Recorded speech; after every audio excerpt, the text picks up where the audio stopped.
안녕하세요. 언니가 읽어줄게 성우 전지원입니다. 오늘은 모파상의 목걸이를 준비했습니다. 아름답고 매력적인 그녀가 가난한 사무원의 딸로 태어난 것은 운명의 실수라고밖에 말할 수 없었다. 그녀에게는 지참금이 없었을 뿐만 아니라 그것을 기대하지도 않았고 남들에게 이름이나 얼굴이 알려질 수 있는 길도 없었으며 돈이 많고 훌륭한 남자를 만나 결혼을 하리라는 따위의 꿈도 꿀 수가 없었다. 그녀는 결국 문부석에서 근무하는 하급 관리와 결혼하게 되었다. 화려하게 몸치장을 할 만한 여유도 없었으므로 소박한 차림을 했다. 그러나 이런 처지에 있는 여자들은 다 마찬가지지만 결코 그런 환경에 만족을 느낄 수 없었다. 여자란 신분이나 가문이 문제가 아니라 우아하고 아름답고 매력만 있으면 얼마든지 훌륭한 혈통과 가문을 대신하게 마련이다. 바탕이 아름답고 천성이 우아하고 마음씨가 부드러우면 그것으로 능히 특권 계급이 될 수 있는 것이었다. 따라서 평민의 딸이라 할지라도 그것으로 얼마든지 귀족의 딸들과 어깨를 겨룰 수 있는 것이다. 그녀는 자기야말로 이 세상에서 온갖 쾌락과 사치를 즐기기 위해 태어난 사람이라고 생각하고 있었으므로 언제나 마음이 언짢았다. 집이 초라하고 벽이 남노하며 의자가 낡고 가구가 때 묻은 것을 볼 때마다 마음이 괴로웠다. 이러한 것은 같은 처지에 있는 다른 여자들 같으면 별로 의식하지 않았을 터이지만 그녀만은 마음이 아프고 화가 났다. 그리하여 식모 노릇을 하고 있는 브루타뉴 태생의 계집애를 보고만 있어도 서글픈 생각과 미칠 듯한 몽상이 머릿속에 떠올랐다. 그녀는 동양식 장식이 걸리고 높은 청동 촛대에 촛불이 휘황하며 짧은 바지를 걸친 두 하인이 활활 타오르는 난로에 후끈한 열에 쌓여 졸음이 와서 긴 의자에 기대어 자고 있는 비단으로 장식한 넓은 살롱을 상상해 보았다. 값지고 진귀한 보석들이 달려있는 아름다운 가구하며 문 여성들의 선망을 받고 있는 사교계 인기 남성들과 친한 친구들이 모여 저녁 한때의 이야기를 즐기도록 마련한 향취 높고 아담한 방을 상상해 보는 것이었다. 저녁 식사 때 벌써 사흘째나 빨지 않은 테이블보를 깔아놓은 둥근 식탁에 앉아 마주 앉은 남편이 수프 뚜껑을 열고 훌륭한 수프로군. 나에겐 난생 처음인걸. 하고 기뻐하는 소리를 듣자 그녀는 다시금 호화로운 만찬의 광경을 머릿속에 그려보았다. 번쩍이는 은 그릇들, 성경의 숲속에 나오는 기이한 새들과 고대 인물들을 그려놓은 벽화, 눈부신 그릇에 담긴 산의 진미, 불그레한 생선이나 들꿩에 고기를 뜯으면서 스핑크스와 같은 미소를 띠고 정담을 나누는 남녀들의 모습이 그녀의 눈앞에 아른거렸다. 그녀에게는 이렇다 할 옷도 보석도 없었다. 그런데 그녀가 가장 사랑한 것은 옷과 보석이었다. 자기는 그런 것들을 위해 세상에 태어난 사람이라고 생각하고 있었다. 그토록 그녀는 인생을 향락하고 싶었다. 모든 남성들의 인기를 차지하고 사랑받고 싶었다. 그녀에게는 부유한 친구가 한 사람 있었다. 수도원 학교 시절 동창이었다. 그녀는 그 친구를 별로 찾아가고 싶지가 않았다. 그녀로서는 그 친구를 만나는 것이 몹시 마음 아픈 일이었다. 그 친구를 만나고 집에 돌아오면 그녀는 의례 며칠 동안 슬픔과 뉘우침과 절망과 비관으로 종일 울곤 하였다. 어느 날 저녁에 남편이 사뭇 자랑스러운 얼굴로 손에 커다란 봉투 한 장을 들고 들어왔다. 자, 이거 당신에게로 온 거요. 하고 남편은 말하였다. 그녀는 얼른 봉투를 뜯고 그 속에서 카드 한 장을 꺼내었다. 거기에는 이런 말이 적혀 있었다. 문부성 장관 조르주 랑포르노 부처는 1월 18일 월요일 저녁에 장관 관저에서 야회를 개최하니 루아젤 부처께서는 참석해 주시기를 바랍니다. 남편은 자기 아내가 기뻐서 어쩔 줄 모르리라고 생각하였으나 조금도 기뻐하지 않을 뿐더러 아내는 그 초청장을 심술궂게 테이블 위에 내던지며 중얼거렸다. 이걸 날더러 어떻게 하라는 거예요? 아이, 여보, 난 당신이 기뻐서 어쩔 줄 모르리라고 생각하였는데 그게 무슨 말이오? 당신은 별로 외출도 못하였으니 좋은 기회가 아니오. 이것을 얻느라고 얼마나 애썼는지 알아요? 직원들이 저마다 얻으려고 했지만 몇 장 차례가 오지도 않았소. 아무튼 그날 가면 정부의 고관들을 다 볼 수 있을 거요. 그녀는 성난 목소리로 남편을 노려보더니 이윽고 참을 수 없다는 듯 쏘아붙였다. 대관절, 무엇을 몸에 걸치고 가라는 거예요? 남편은 거기까지는 미처 생각지 못하였다. 그리하여 그는 이렇게 중얼거렸다. 아니, 그 극장에 갈 때 입었던 옷 있지 않소? 내 눈에는 그 옷이 퍽 좋아 보이던데. 그는 더 말을 잇지 못하였다. 아내가 울고 있었던 것이다. 두 방울의 커다란 눈물이 눈가에서 입끝으로 서서히 흘러내리고 있었다. 왜 그래? 글쎄, 왜 그러는 거야? 그녀는 간신히 슬픔을 가라앉히고 나서 젖은 두 볼을 닦으며 조용히 대답하였다. 아니에요. 아무것도 아니에요. 단지 입고 갈 옷이 없어서 그래요. 난 야회에 안 갈 텐입니다. 그 초대장은 다른 친구에게 주어버리세요. 나보다 좋은 옷을 가진 아내가 있는 사람에게 말이에요. 남편은 실망하였다. 그는 이렇게 말하였다. 이것 봐, 마틸드. 멋있는 옷 한 벌 맞추는데 얼마나 해? 다른 나들이 때도 입을 수 있고 뭐 그다지 비싸지 않은 옷으로 말이야. 그녀는 잠시 생각하여 보았다. 얼마나 요구해야 그 검소한 공무원 생활을 하는 자기 남편이 단박에 거절해버리지 않고 놀라서 소리를 지르지도 않을까 하고 값을 따져보았다. 이윽고 그녀는 주저주저 하면서 말하였다. 확실히 알 수는 없지만 400프랑쯤 있으면 될 거예요. 남편은 얼굴빛이 약간 해쓱해졌다. 그는 꼭 그만한 돈을 예금해 두었지만 그 돈으로 총을 사서 이번 여름에 낭테르 벌판으로 사냥을 가려던 참이었다. 일요일마다 그곳에 가서 종달새 사냥을 하는 몇몇 친구들과 어울릴 심산이었다. 그러나 그는 이렇게 대답하였다. 그래, 내 400프랑을 줄 테니 좋은 옷을 맞추도록 해.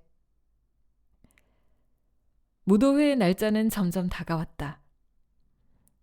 루아젤 부인은 근심과 슬픔에 쌓여 있었다. 옷은 거의 다 되어가고 있었다.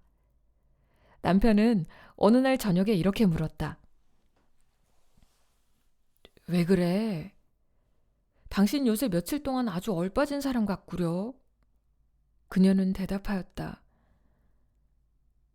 나는 보석도 패물도 아무것도 몸에 붙일 것이 없으니 이런 딱할 데가 어딨어요. 내 모양이 얼마나 꼴불견이겠어요. 차라리 그 야회에는 나가지 않는 것이 좋겠어요. 남편은 말하였다. 생화를 달고 가구려. 요즘은 그것이 아주 멋있어 보이더군. 10프랑만 주면 아름다운 장미꽃 두셋은 살 수 있을 거야. 그녀는 고개를 옆으로 저었다. 싫어요. 돈 많은 여자들 틈에 끼어서 가난해 보이는 것처럼 창피한 일이 어딨어요. 그러나 남편은 큰 소리로 말했다. 참, 당신도 딱하구려. 당신 친구 포레스트에 있는 부인이 있지 않소? 그 여자한테 찾아가서 보석을 좀 빌려달라고 하구려. 그만한 것 좀 편리를 못 봐줄 사이가 아닐 테니까. 참, 그렇군요. 그 생각을 미처 못했군요.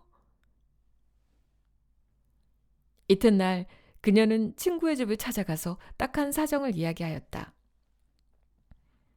포레스트의 부인은 거울이 달린 의자 앞에 가서 커다란 보석 상자를 들고 와서 열어보이며 루아젤 부인에게 말하였다. 자, 골라봐. 그녀는 우선은 몇 개의 팔찌를 골라봤다. 다음에는 진주 목걸이를, 그 다음에는 베니스제의 십자가를 골랐다. 그 십자가는 금과 진주로 되어 있었는데 솜씨가 놀라웠다. 그녀는 거울 앞에 서서 보석을 이것저것 몸에 걸어보면서 망설일 뿐 어떤 것을 놓고 어떤 것을 빌려가야 할지 마음을 정하지 못하고 번번이 이렇게 말하는 것이었다. 또 뭐 없어? 왜 없어? 가서 골라봐. 어느 것이 네 마음에 들지는 나도 알 수 없으니까. 그러자 까만 공단 상자 속에 눈부신 다이아몬드 목걸이가 있는 것이 눈에 띄었다. 그녀는 그것이 어찌나 탐이 나던지 가슴이 뛰기 시작했다. 그것을 쳐들자 이번에는 손이 떨려왔다. 그녀는 그 목걸이를 몽탕트 위로 목에 걸고 아름다운 자기 모습에 도취되어 있었다. 그녀는 간신히 입을 떼어 이렇게 말하였다. 이걸 좀 빌려줘. 다른 건 필요 없어. 그렇게 해. 그녀는 친구의 목을 얼싸안고 뜨거운 포옹을 하였다. 이어서 목걸이를 들고 황급히 집으로 돌아왔다. 드디어 무도회 저녁이 돌아왔다. 루아젤 부인은 크게 인기를 끌었다. 그녀는 어느 여자보다도 아름답고 우아하고 맵시가 있었으며 언제나 미소를 머금고 기쁨에 넘쳐 있었다. 모든 남자들마다 그녀를 바라보고는 이름을 부르며 소개를 받으려고 하였다. 비서관들은 저마다 그녀와 춤을 추고 싶어 하였다. 일고 장관도 그녀를 유심히 바라봤다. 그녀는 도취된 기분으로 춤을 추었다. 자기의 미모가 가져온 승리와 성공을 이룩한 영광, 온갖 찬사와 감탄, 소생하는 정욕과 여성들에게도 한없이 달콤하고 완전 무결한 최고의 승리로 이루어진 행복의 구름 속에서 기쁨에 도취되어 모든 것을 잊어버리고 있었다. 그녀는 이튿날 새벽 4시쯤 되어서야 야외에서 나왔다. 남편은 자정경부터 조그마한 응접실에서 세 사람의 친구들과 함께 졸고 있었다. 그동안에 그들의 부인은 저마다 마음껏 쾌락에 도취되어 있었다. 남편은 돌아올 때를 생각하여 가져온 평시의 허름한 웃옷을 아내의 어깨에 걸쳐 주었다. 그 초라한 모습은 아무래도 야외복과는 어울리지 않았다. 그녀도 그것을 느끼고 값진 털옷을 몸에 단장한 다른 여자들의 눈에 띄지 않도록 몸을 피하였다. 루아젤은 아내를 불러 세웠다. 저 잠깐만 기다려. 이대로 밖으로 나가면 감기 들 테니까 내가 나가서 마차를 한 대 불러올게. 그러나 아내는 남편의 말은 전혀 듣지 않고 날쌘 걸음으로 층계를 총총히 내려갔다. 두 사람은 낙심하여 달달 떨면서 센강 쪽으로 내려갔다. 그때 마침 강변에서 밤에나 돌아다니는 낡은 마차 한 대를 발견했다. 낮에는 파리에서 차마 그 초라한 꼴을 보이기가 창피하다는 듯이 밤에만 벌이를 하려는 그런 마차였다. 두 내외는 그 마차를 집어타고 마르티르 거리에 있는 집 문 앞에 다다랐다. 그들은 쓸쓸한 마음으로 발을 옮겨 층계를 올라갔다. 그녀에게는 모든 것이 끝나버린 것이었다. 그리고 남편은 아침 10시까지는 문부성에 출근해야 한다는 생각을 하고 있었다. 그녀는 다시 한번 자기의 화려한 모습을 보기 위해 거울 앞에 가서 어깨 위에 걸친 웃옷을 벗었다. 그런데 그녀는 갑자기 비명을 질렀다. 목에 걸었던 목걸이가 보이지 않았던 것이다. 옷을 벗고 있던 남편이 엉거주춤하며 물었다. 왜 그래? 그녀는 남편을 향해 얼빠진 듯한 어조로 대답하였다. 저 포레스티의 부인의 목걸이가 없어졌어요. 남편은 실성한 사람처럼 벌떡 일어났다. 아니, 뭐라고? 그럴 리가 있나? 그들은 옷갈피와 외투갈피 그리고 호주머니 속 등을 온통 뒤져봤으나 목걸이는 아무 데서도 눈에 띄지 않았다. 남편은 물었다. 무도회에서 나올 때는 분명히 갖고 있었나? 그럼요. 장관댁 현관에서 만져보기까지 한걸요. 그러나 만일 한 길에서 떨어졌으면 소리가 났을 텐데. 그러고 보니 마차 속에서 잃은 것이 분명하군. 그런 것 같아요. 당신 그 마차 번호를 아세요? 몰라. 당신도 마차 번호를 잘 보아두지 않았지? 그들은 낙심하여 서로를 마주 쳐다볼 뿐이었다. 이후 루아젤은 옷을 다시 입기 시작하였다. 저 혹시 모르니 돌아온 길을 다시 가봐야지. 그는 밖으로 나갔다. 그녀는 야외복을 벗을 생각도 잠자리에 들 기력도 없었다. 그리하여 불도 피우지 않고 아무 생각도 없이 의자 위에 멍하니 앉아있을 뿐이었다. 7시쯤 되어 남편이 돌아왔다. 아무것도 눈에 띄지 않았던 것이다. 그녀는 경찰국과 신문사로 달려가 현상을 걸고 광고도 내었다. 그리고 조그마한 마차를 부리는 회사를 온통 찾아보고 조금이라도 가망이 있어 보이는 곳은 모조리 찾아다녔다. 아내는 이 끔찍스러운 재난 앞에서 넋을 잃고 종일 남편을 기다리고 있었다. 루아젤은 저녁 때가 돼서야 눈이 푹 꺼진 창백한 얼굴을 하고 돌아왔다. 그는 아무것도 발견하지 못하였다. 당신 친구에게 편지라도 써야 할까봐. 목걸이의 고리가 부서져서 수선하는 중이라고. 그렇게 하면 다시 사방을 찾아다니는 시간 여유를 얻을 수 있을 테니까. 아내는 남편이 부르는 대로 받았었다. 일주일이 지나자 그들은 모든 희망을 잃고 말았다. 그리고 이 며칠 동안에 5년이나 더 늙어 보이는 루아젤은 이렇게 말하였다. 어떻게 해서든지 그 보석을 돌려줘야지.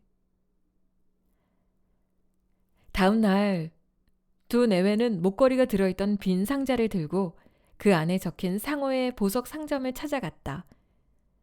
상점 주인은 여러 권의 장부를 뒤적거리더니 이렇게 말하였다. 부인, 그 목걸이는 저희 집에서 사간 것이 아니올시다. 저희는 다만 상자만 제공했나 봅니다. 두 사람은 잃은 것과 꼭 같은 보석을 구하기 위해 그 기억을 더듬어 가면서 보석상마다 찾아다녔다. 두 내외는 비탄에 젖어 환자처럼 보였다. 이후 이 부부는 팔레 루아이알의 어느 보석상에서 그들이 찾고 있던 것과 똑같아 보이는 다이아몬드 목걸이를 찾아냈다. 값은 4만 프랑이었으나 3만 6천 프랑이면 팔겠다고 하였다. 그들은 사흘 안으로 살 터이니 다른 사람에게 팔지 말아달라고 통 사정을 하였다.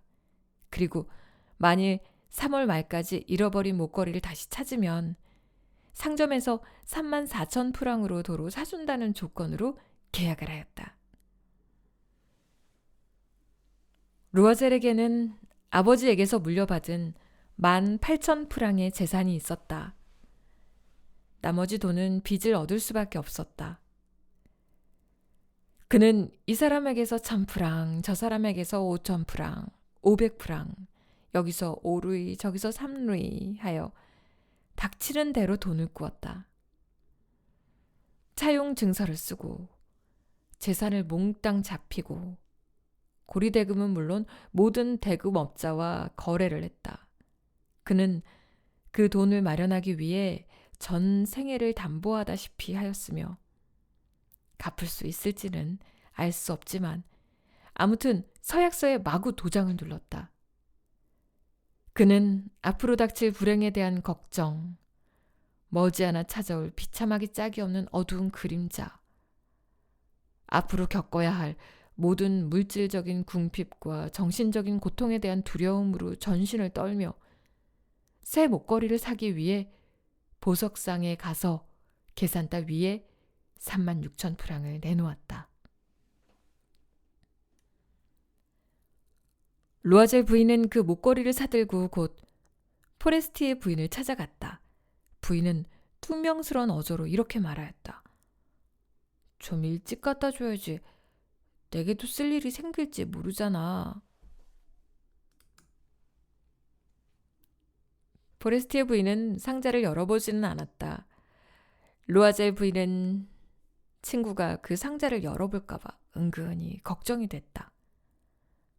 만일 친구가 물건이 바뀐 줄 알면 어떻게 생각했을까?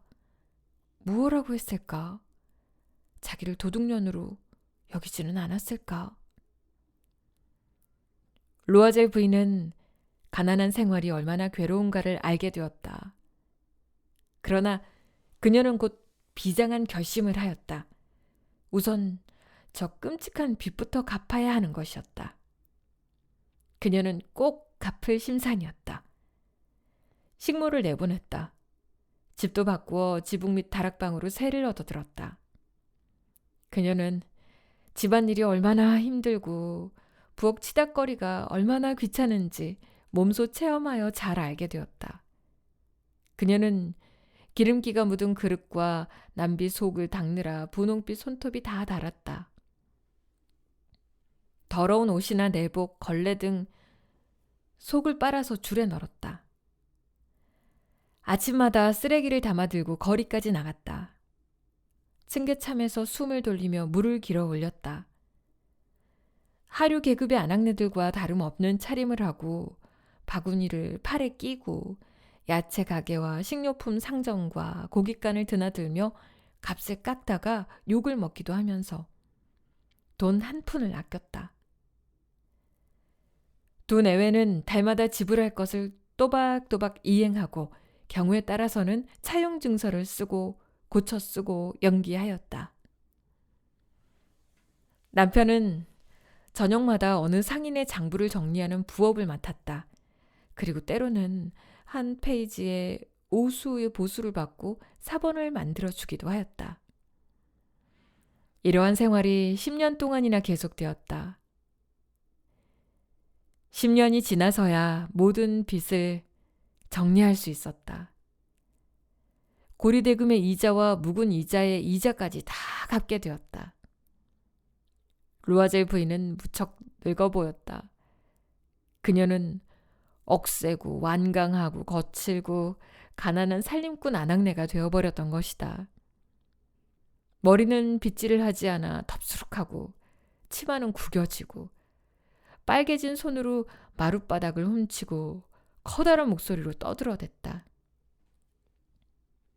그러나 가끔 남편이 출근하고 나면 창가에 걸터 앉아서 지난날의 야회, 그토록 아름다워 총애를 받던 야회를 회상해 보았다. 그 목걸이만 잊어버리지 않았던들 어떻게 됐을까? 누가 알 수 있으랴? 알 수 없지. 인생이란 무척 기이하고 허망한 거야. 대수롭지 않은 일이 파멸을 가져오기도 하고 구원을 해주기도 하고. 그러던 어느 일요일이었다. 그녀는 한 주일 동안의 피로를 풀려고 상젤리제 거리로 산책을 갔다가 우연히 어린아이를 데리고 산책을 하는 포레스티의 부인을 만났다. 부인은 여전히 젊고 아름답고 매력을 간직하고 있었다. 루아젤 부인은 가슴이 두근거렸다. 가서 그동안의 경위를 이야기할까? 그렇지. 이미 빚을 다 갚았겠다. 이야기 못할 게 뭐람? 그녀는 가까이 다가갔다. 잔느 아니야? 이게 얼마만이야. 포레스티의 부인은 그녀를 미처 알아보지 못하였다. 이런 비천한 여자가 자기를 그토록 정답게 부르는 것이 적이 놀라웠다. 누구야? 나는 잘 모르겠는데 사람을 잘못 보지 않았어요? 어머, 나 마틸트 루아젤이야. 친구는 크게 외쳤다. 뭐, 마틸드? 가엾어라. 그런데 왜 이렇게 변했어? 그동안 고생 많이 했어. 우리가 마지막 헤어진 후로 고생살이가 이만저만이 아니었어. 그것도 다 너 때문이지 뭐야. 나 때문이라니 그게 무슨 소리야? 왜 생각나지 않아? 저 문부성 장관의 야회에 가려고 내가 빌려갔던 다이아몬드 목걸이 말이야. 그래서? 그걸 잃어버렸지 뭐야. 뭐? 아니, 내가 고스란히 돌려주지 않았어? 그렇지만 그건 품질은 같지만 다른 목걸이야. 그 목걸이 값을 갚느라고 10년이나 걸렸지 뭐야. 이제 다 해결됐어. 얼마나 마음이 후련한지 몰라. 포레스티 부인은 발길을 멈추고 서 있었다. 그래, 내 것 대신에 다른 다이아몬드 목걸이를 사왔단 말이야? 그럼 여태껏 그걸 몰랐구나. 하긴 똑같은 것이니까. 그녀는 약간 으스대는 듯한 순박한 웃음을 지어 보였다. 포레스티의 부인은 크게 감동되어 친구의 두 손을 꼭 쥐었다. 가엾어라, 마틸드. 내 것은 가짜였어. 기껏해야 500프랑밖에 되지 않는. 모파상의 목걸이였습니다. 지금까지 들어주신 여러분 감사합니다. 언니가 읽어줄게 성우 전지원이었습니다. 구독, 좋아요 부탁드립니다. 감사합니다.